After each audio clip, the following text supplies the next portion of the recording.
Hello everyone, welcome to our YouTube channel SS pictures as well as SS media. আজকে আমরা চলে এসেছি আমাদের অভিনেত্রী প্রিয়াঙ্কা ঘোষাল অর্থাৎ প্রিয়াঙ্কাদির সামনে। প্রিয়াঙ্কাদি, প্রথমে প্রশ্ন করব, কেমন আছো? খুব ভালো আছি, তুমি কেমন আছো? আমি খুব ভীষণ ভালো আছি। শোনা যাচ্ছে যে তোমার পরের ছবি রিলিজ করতে চলেছে, তার নাম হচ্ছে স্লেয়ার। তো সেই ছবিটার বিষয়ে কিছু যদি একটু বলো দর্শকদের।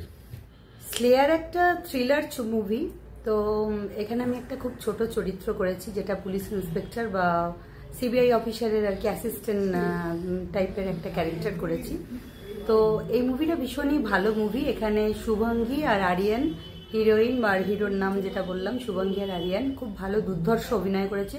শুভাঙ্গী তো অনবদ্য অভিনয় করেছে, মানে ভাবাই যায় না, মানে দারুণ অভিনয় করেছে। তো আমি যেটা বলবো যে বেশি কথা বলতে চাইছি না, দর্শকদের একটা কথাই বলতে চাইছি যে আপনারা কেউ মিস করবেন না, এই মুভিটা অসাধারণ হয়েছে, সবাই দেখতে থাকুন, খুব ভালো হয়েছে স্লেয়ার।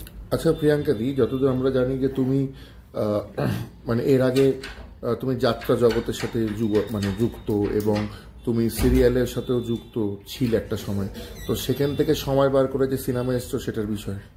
হ্যাঁ, সেটার বিষয়ে বলছি। আমি আবার নতুন করে কামব্যাক করেছি। আমি বলে দিচ্ছি ফ্রম দ্য ভেরি বিগিনিং। আমি তোমাকে ডেটটা ঠিক বলতে পারছি না, তাও আমি অ্যাকুরেট বলছি। 2008 সাল থেকে আমি অ্যাকচুয়ালি কাজ করছি ইন্ডাস্ট্রিতে।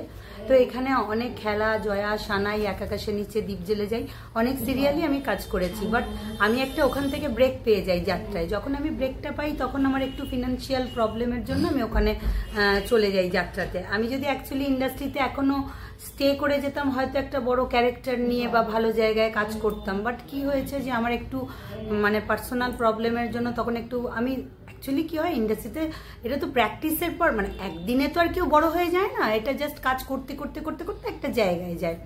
তো সেক্ষেত্রে আর কি আমি যাত্রাতে চলে যাই। তখন যে ভাবি যে যাত্রা ওখানে শিখি, বা দীর্ঘ প্রায় 12-13 বছর আমি যাত্রা করি, 14 বছর, করোনাটা যদি বাদ দিই তাহলে আর কি 15-16 বছর আর কি যাত্রা করছি। আচ্ছা, এবার প্রশ্ন করব। প্রশ্নটার মধ্যে একটা জিনিস লুকিয়ে রয়েছে, সেটা হচ্ছে এটা কমপ্লিকেটেড প্রশ্ন যেটাকে বলা হয়, যাত্রা জগৎ বেটার লাগে না সিনেমা জগৎ? দুটো একদমই ডিফারেন্ট। যাত্রার ব্যাপারটা হচ্ছে পুরোপুরি তো 3 দিক খোলা, দর্শক চারিদিকে, ওখানে ওয়ান শট গেম, যেটা আমরা এখানে যেমন এডিট করতে পারি। একটা ডায়লগ অসুবিধা হলো সেটাকে আমি এডিট করতে পারি, বাট ওখানে সেটা এডিটের কোনো চান্সই নেই। যা হবে রিহার্সাল হয়ে যায় 1 মান্থ, তারপরে গিয়ে তোমাকে স্টেজেই পারফর্ম করতে হয়, লাইভ শো যেরকম হয় ন্যাচারালি। আর এটা সম্পূর্ণ আলাদা। হ্যাঁ, তবে আমার যতদূর মনে হয়, আমার ধারণা, আমি যেহেতু যাত্রাতেও কাজ করেছি, সিরিয়ালেও কাজ করেছি, মুভিতেও কাজ করেছি, যে আমার মনে হয় যে সব থেকে বেশি অভিনয় শক্ত হয় টাইট ফ্রেমে যখন আমরা অভিনয়টা করি। তখন আমার মনে হয়েছে যে সিরিয়াল বা সিনেমাতে কি হয়, ডিফারেন্ট ক্যারেক্টারে কাজ করতে হয় আমাদের। তো তখন কি হয়, আজকে দেখা গেল স্ক্রিপ্ট দিয়ে দিল, আর যাত্রাতে ব্যাপারটা কি হয়, রিহার্সাল, আমার মনে হয়েছে, কার কি মনে হয়েছে জানি না, দীর্ঘদিন রিহার্সাল হয়, 1 মাস 1.5 মাস প্রডিউসার অনেক টাইম ধরে রিহার্সাল করে।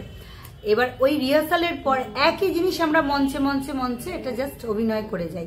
কিন্তু সিনেমা সিরিয়ালে কি হয়, বিভিন্ন ডিফারেন্ট ক্যারেক্টারটা আমার মনে হয় খুব বলিষ্ঠ অভিনেত্রী যদি হতে হয় তো সিরিয়াল থেকেও হয়। কেন আমি বলছি যে অনেক সময় দেখা যায় আমরা একটা শর্ট দেওয়ার পর সেটাকে টাইট ফ্রেমে বলা হয় যে যেটা আমরা বলি সিএস যাবে, তো ওইখানে খুব ডেপথ করতে হয় অ্যাক্টিংটা, আমার মনে হয়েছে। বলতে চাইছো বিভিন্ন অভিনয়, বিভিন্ন রূপ এবং বিভিন্ন ধরনের। যাত্রাটা টোটালি আলাদা, সিনেমা সিরিয়ালটা টোটালি আলাদা, একদমই আলাদা। স্লেয়ার নিয়ে দর্শকের কাছে লাস্ট কিছু বক্তব্য। স্লেয়ার নিয়ে আমি বেশি কিছু বলতে চাই না, তবে দুর্দান্ত থ্রিলার মুভি যদি হয় আমার চোখে, আমি ইন্ডাস্ট্রিতে কটাই করেছি মুভি, তো থ্রিলার মুভিও 2-1টা করেছি, কিন্তু এটা একদম খুব একদমই আনকমন টাইপের, গল্পটা খুব ভালো লেগেছে।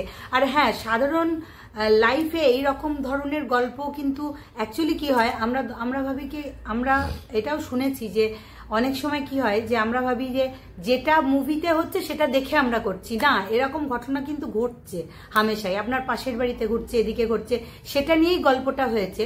বাট শুভাঙ্গীর অভিনয় তো অসাধারণ, এটা নিয়ে তো কোনো কথা নেই। যাই হোক প্রিয়াঙ্কাদি, খুব ভালো লাগলো এত সুন্দর একটা সময় আমাদেরকে দেওয়ার জন্য। আগামী ছবির জন্য কংগ্রাচুলেশন, বেস্ট অফ লাক তোমাকে জানাই। তুমি খুব ভালো থেকো, খুব তাড়াতাড়ি আবার কোনো ইন্টারভিউতে আবার দেখা হবে তোমার সাথে। Thank you so much again, ভালো থেকো। Thank you so much, thank you so much.